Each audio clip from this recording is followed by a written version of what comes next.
With your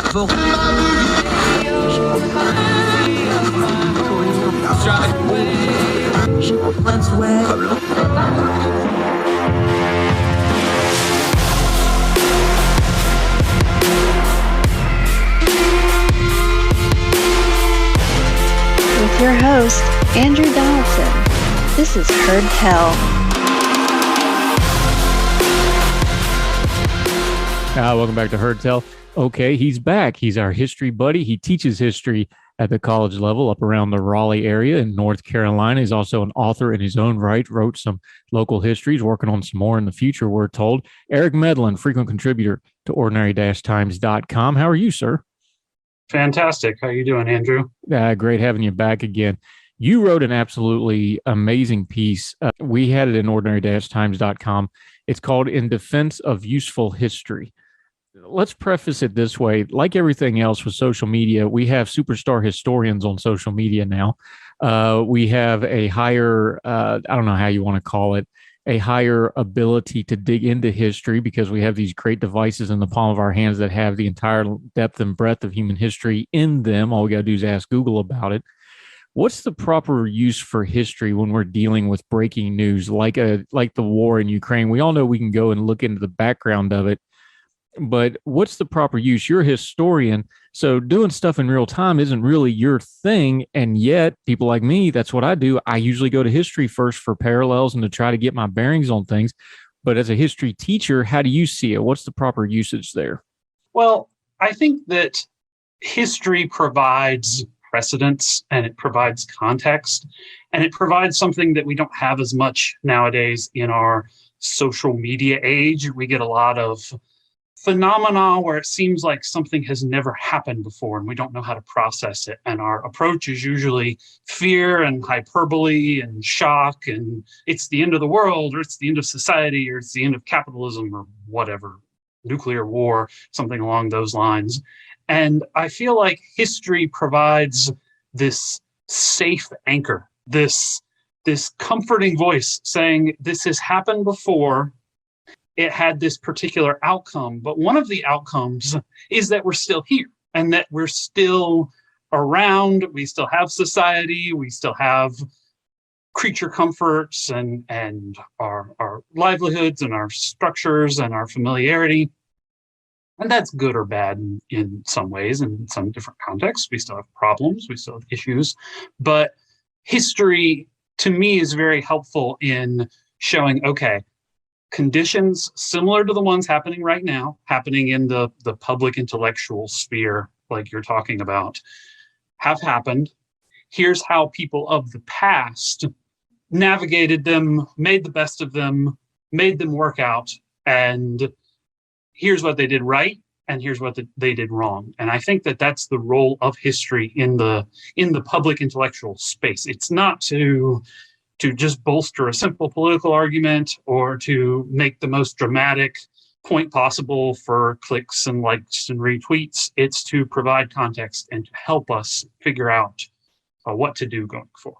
Part of this comes from a line I use on this program a lot. I use it in my writing too, but I always talk about things don't happen in a vacuum. They happen in a sequence. Well, history is that sequence to get it there. When we apply it to something like Ukraine, which is very complicated because, look, this is a region of the world that is always in flux. Ukraine, the land space, not just the people and the cultural group, has been under domination by outside forces for as long as we have recorded human history, not just the Russians. You can go all the way back to Genghis Khan if you really want to. This goes way back. How do we start parsing through history when we have a really complicated current event like this? And you have somebody like Vladimir Putin who comes out with an untruth like, well, Ukraine's never been its own country. It's never been its own people group. Well, history is what we would go to prove or disprove that fact. What's a good way for folks to kind of dig into something like that? Because you're talking about thousands of years of human history, but we have this pressing need to kind of get through it in a big hurry because we got tanks rolling at us. How do we handle that? Exactly. And I think that that's a concept that historians have to be familiar with, and especially historians trying to do this kind of public intellectual work. History is what's known as a chaotic event. The butterfly effect applies. There are thousands and thousands of different events and thousands of possible precedents. And so what I think we need to do is when we have an event such as Ukraine, what we need to do is kind of start with the most, I don't know what one could say. Try to find the closest parallel. Try to find the parallel where the circumstances fit the best. Like the one that I used in a piece I had for Arc Digital was the Hungarian Revolution of 1956. That was a country very close to the borders of Russia. It was in the USSR. There was a revolution. The Russians and the Warsaw Pact countries sent in tanks and crushed the revolution. That was very close, and it had lots of parallels to the present day. And so you're trying to find an event that has parallels, that has similarities, and also that tells a story and that makes a point about different responses to that event that we can have. So you look at Hungary is in this, the Hungarian Revolution 1956 is in this particular explosive geopolitical moment, similar to today, but not exactly the same. And then, the countries, England, France, the United States responded in a particular way, and they're going to respond at this time. And so it's just kind of trying to find the most helpful parallel, not the parallel that's going to get you the most attention, like mentioning Hitler in the context of history and public relations. We're talking to our buddy Eric Medlin, a historian. We have a recency bias anytime we're dealing with history, especially in the public sphere, especially on social media. But you just alluded to it. The specter of the Soviet Union looms really, really large here for a lot of very good reasons. Historically, this is, Ukraine was under Soviet domination. Putin's a KGB guy from the Soviet days. It's an inescapable conversation here because we have the Cold War, which the West sees as this great victory, this great triumph of humanity over a bad system. And then we get reminded that there's bad actors like the Putins of the world who saw that as a terrible wrong that needs to be righted. Even though it's a recency bias a little bit, there's a lot of learning to be done on things like the Cold War that we don't think about this way, but that's over a generation gone now. And maybe we haven't retaught some of those lessons properly.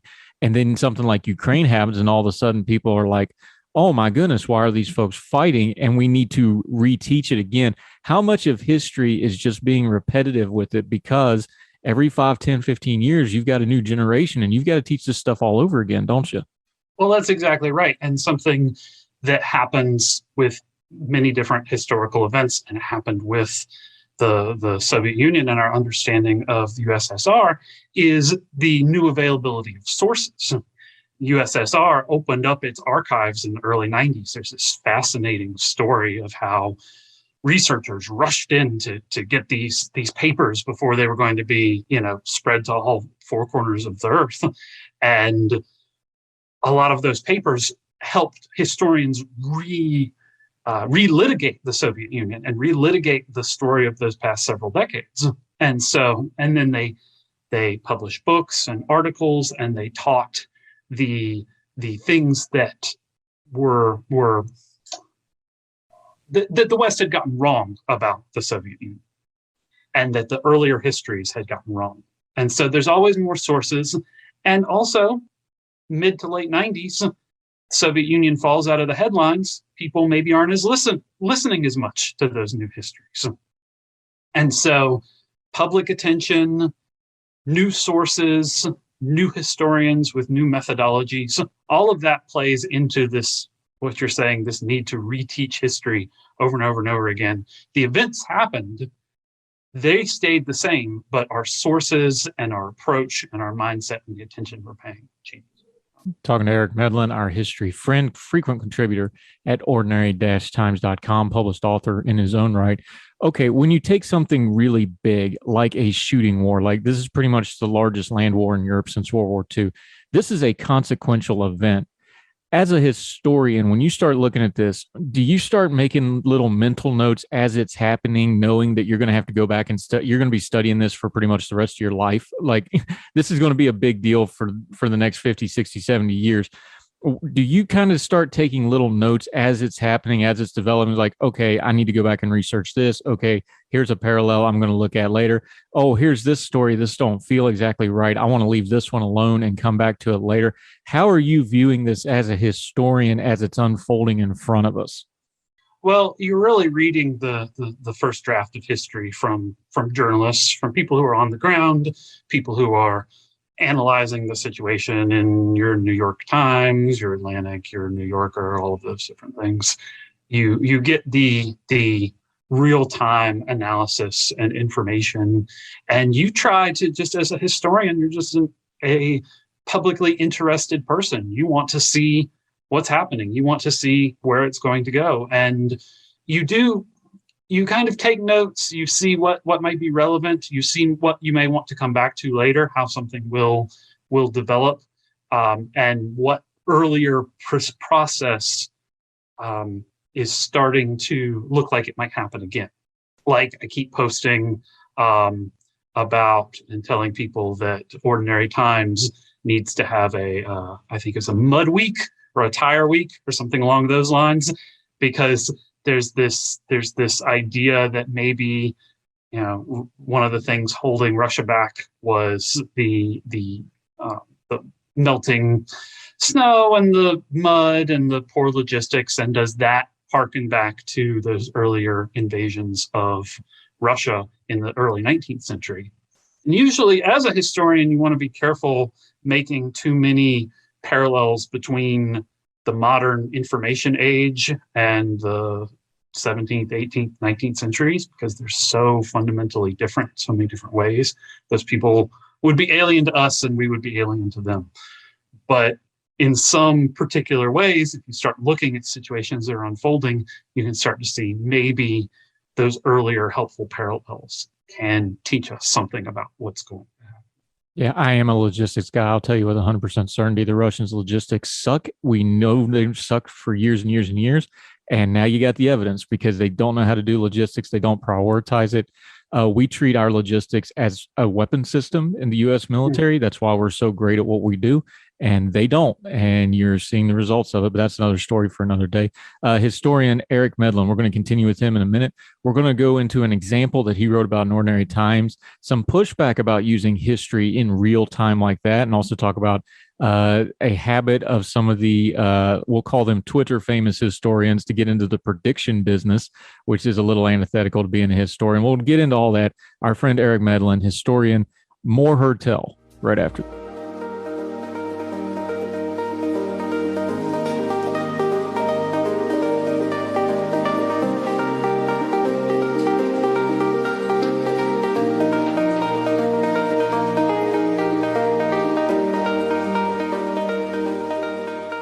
Welcome back to Heard Tell. We're talking a little history in real time. Our buddy Eric Medlin, he's a history teacher in the Raleigh area at the college level, frequent contributor to ordinary-time.com, and a published author in his own right, writing some local histories. We'll talk about those in a little bit. Okay, you took an example in your piece in defense of a useful history in Ordinary Times. There's some pushback that some people make about using history in real time. Jonathan Katz, you pointed out to this piece that he wrote, he had a little bit of skepticism of history in the public intellectual debates over Ukraine. Just lay that out, because I don't agree with everything he says, but I see that I think he has some salient points, at least, of how to address and look at some of these issues, doesn't he? Yeah, he does. And the issue with that piece, and I love Jonathan Katz, I saw that piece because I follow him and read a lot of work that he does. The issue that he had was he jumped to the example that I mentioned earlier of everything is Hitler, everything is World War III, everything is Munich and Nazi Germany and nuclear war and all that. So he saw history as leading to the use of history as leading to hyperbole, which I thought that if one uses history for that purpose, that's not a good use of it. And so he had a point there. And he also mentioned what I talked about earlier, the chaotic nature of history, that you don't want to use one precedent because there are thousands and thousands of possible precedents. And I don't think that that's particularly helpful. It's a chaotic system. History is a chaotic system, but that doesn't mean that you can't learn anything from it. It's like the weather is a chaotic system, and you don't fire the weatherman. You don't fire the meteorologists because they get things wrong sometimes. You glean the information that you can. You use the tool, even though it's imperfect. And so I think that what Katz really wanted, I think deep down, was just a better use of history, a better, more reasonable, more studied, less doom and click-worthy history. This is a lot bigger question, but I'm going to pose it to you anyway. There's a real problem with history and historians in that they don't, and this is not, exclusive to historians. We're not picking on them here. All the academic disciplines have this problem, but historians especially, sometimes they don't know what to do with healthy skepticism in their discipline field. And what I mean by that is the reason Katz doesn't really get there, but he kind of dances around it. The reason we keep going to World War II is that's one of the few things in history that is really clear cut. There was a definitive good guy. There's a definitive that's as close to good guy, bad guy, black and white as you get in history. And I think that's why we go back to it so frequently. Is it stays in the parlance because that's the easiest one to understand. And sometimes historians, they struggle with the proper use. You touched about it on your piece. You said Katz's piece is a tidy argument for skepticism and historical analysis by public intellectuals. Sometimes we don't know how to really use skepticism in a healthy way because part of history, it's chaotic, but there are facts and truth to be found in here. And there's gray areas, but you still got to get to Hitler's evil somewhere in there, right? And that's the extreme example, but that's why people go to World War II, isn't it? Because that's the one they can get their head around. Is that what you think the case is? Yeah, I think that that's a good point. And this was actually what my master's thesis was about many moons ago. Was about the role of historians in the public sphere and historians as public intellectuals. And the historical profession has become more, over the past 40, 50 years or so, historical profession has become much more standardized and dependent on the PhD and dependent on academic work and the use of jargon and all that fun stuff. And so the profession has moved kind of past much of the public. Much of the public is still buying, your David McCulloughs and your Doris Kearns Goodwins and your basic stories of good versus evil. The David McCullough building the Brooklyn Bridge is neat, things like that.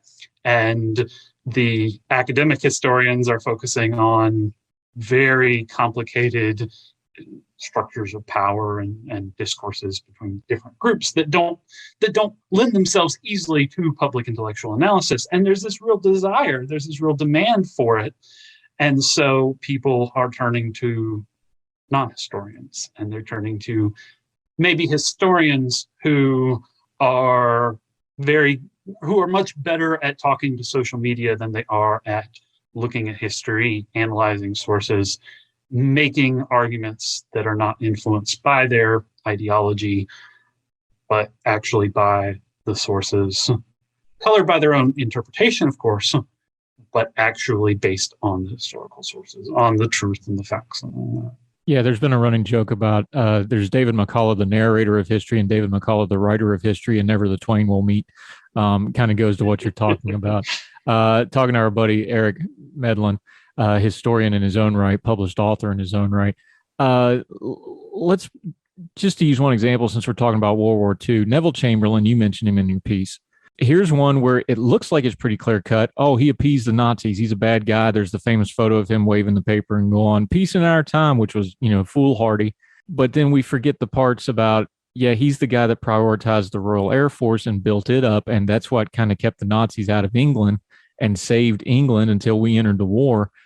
And that's just one example of this stuff gets really complicated if you get past the buzzwordiness of it. So Neville Chamberlain had that bad photo op. He got virally canceled, to put it in the normal parlance.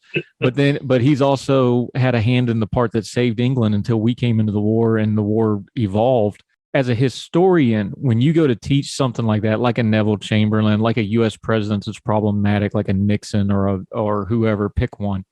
How do you go about getting into those gray areas of like, yes, your perception is mostly true, but what we really need to learn to apply to today is in that 10, 15, 20% that's gray area at the same time? Yeah, and that's something that the historical profession does that I don't think some people fully understand outside of the historical profession. They think that there's one story, there's one interpretation, like Neville Chamberlain at Munich. And actually it just goes back and forth and back and forth and back and forth. And it depends on what sources you use, if new sources become available, if you focus on this source rather than that source, things like that. But when I have my class, I try to make some sort of an argument. I think that some historians and some history teachers will try to say that they just present all the facts and they let their students make up their minds.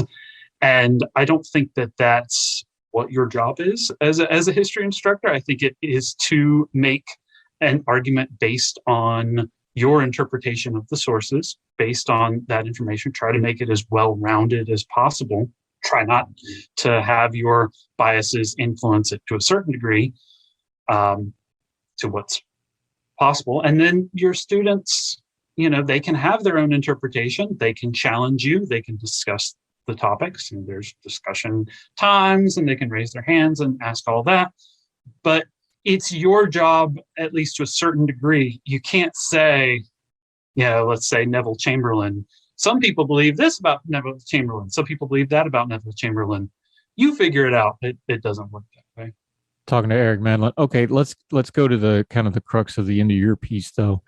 When you're dealing with historians, there's some famous ones. We're not going to name drop folks here, but there's a couple really famous, especially Twitter famous, social media famous historians. You've said they've gotten into the prediction business.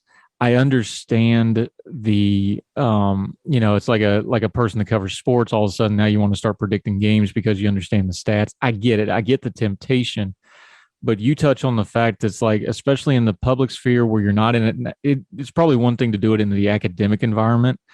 In the public sphere where people are looking for some out of context, black and white, quick hit, which way is this going to go? You don't feel that's the really good place for a historian to fly the historian flag, do you? Well, you have to be very, very, very careful. And especially on something like predicting what would happen with Ukraine, there's no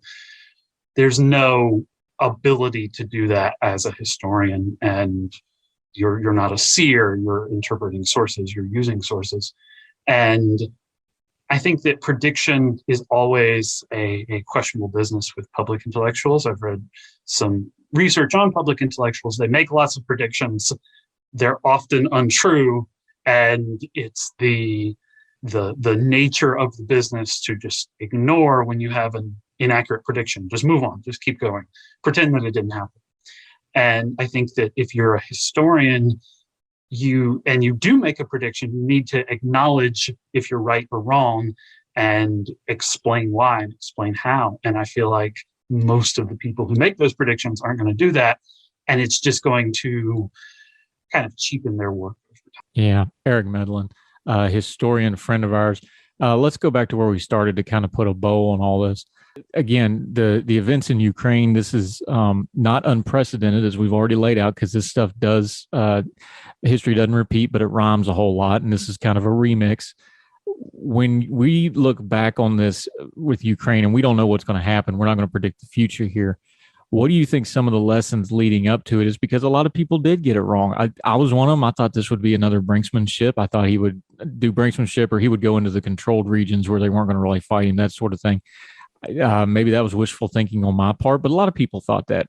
And then we found out we had the intelligence for months and months ahead of time that this was going to happen. What do you think the lessons in the run up to Ukraine, because we've got a little bit of space on that part, what do you think the historical lessons on the run up to this is going to be, other than I think a large portion of the world has just been shocked back in the reality of, oh yeah, we can have a shooting massive land war in this day and age, which I think historically some people have been lulled to sleep like maybe that wasn't going to happen. But you're a historian. Peace is the exception. War's kind of the constant. What is that the main lesson we're going to take away from this, or what are you going to think we should take away from this looking forward? Well, I want to touch on two things. One, the domestic front, and one, the international front. Domestically, I think that we've had this post-Watergate distrust of institutions that's caused all of these different problems in our society.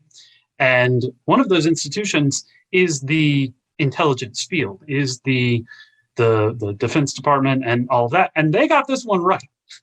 They got this one right. Why did they get this one right? What kind of intelligence did they have? How did they predict that? And how should we look at those pronouncements moving forward? I think that that's one thing we need to consider and look back on. These are people that we like to criticize, and they're often worthy of criticism, but they got this one right. Why? And on the international front, I think that it lulls us out of our sense of complacency, as you just mentioned, and it kind of, there's a chance that it's going to bring the world back a little bit, and in a good way, back to this slightly less skeptical time where, in the 2010s after the Great Recession, there's this real distrust of internationalism, of the EU, of this growth in populism, this attachment to authoritarianism to Russia, and more recently towards Hungary. I think that's going to diminish a little bit. I think we're going to go back to a time where people worked together partially because they were afraid of Russia. And they're going to start being afraid of Russia again. And maybe that's going to lead to a little more collaboration. Now, that collaboration is going to happen without the world's largest country by landmass. And that's going to be influential as well. All these other countries are going to have to work together in order to pick up the slack, because they're going to keep Russia out of these economic relationships and these political relationships for a good long while. So I see the world in tragedy, the world coming together a little bit more than. Yeah, we can only hope so. Eric Medlin, he always does great stuff at ordinary-times.com. He also writes his own page at Medium.